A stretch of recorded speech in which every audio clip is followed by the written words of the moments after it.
Hi, I'm Adam, coach at Reactive Training Systems. In this video, I'm going to discuss with you exploratory phases and how they provide an excellent opportunity to build your toolkit. Towards the end of this video, I will share with you an intriguing case study with an athlete I work with.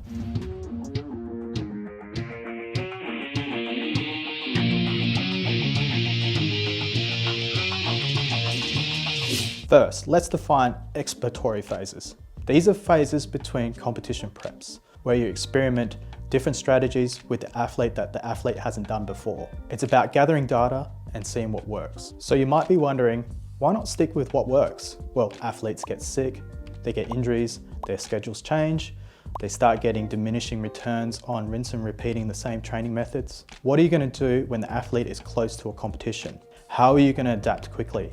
What tools are you going to pull out of the toolbox? How do you know if they're going to work? That is the key point here. Here are some ideas to explore during an exploratory phase. Trying things that the athlete hasn't tried before, like different strategies, different intensities, different volumes, different rep setups like pyramid reps, ramping sets, or maybe you might want to change the frequency. Maybe if the athlete's schedule allows it, maybe try some 2x frequency. How would the athlete respond to a taper? How would the athlete respond to no tapering? How would the athlete respond to intro blocks or wave loading throughout a block, like increasing the RPE from week to week?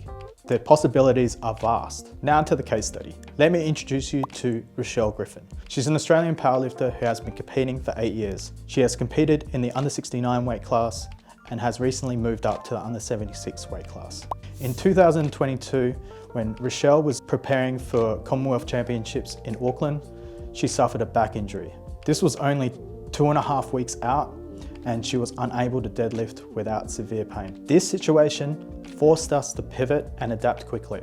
With the guidance from her physiotherapist, Pei, Rachele was recovering, but we had to get creative. So we went through her training logs, her block reviews, and found that there was a prep that would work. But on top of that, we had to manage her loads as well. So we decided to do a 2x frequency, which worked out to get her peaking right on time for the comp, but we didn't want to push her too hard. In short, for those that aren't familiar, a 2x frequency is doubling your exposures in 1 week.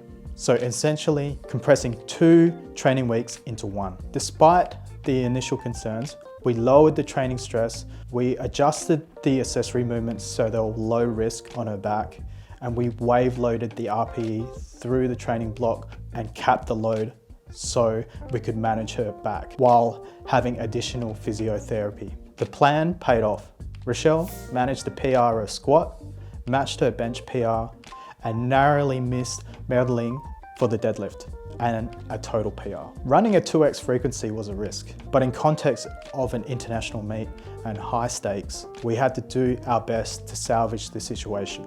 Conversely, in a low pressure meet with low stakes, the situation might have played out differently and we might have considered withdrawing. In summary, exploratory phases are invaluable in an athlete's journey. They allow you to gather data, experiment new strategies, and help you build your toolkit for unexpected situations. So remember, exploring new strategies during these phases can be the key to success when the pressure is on.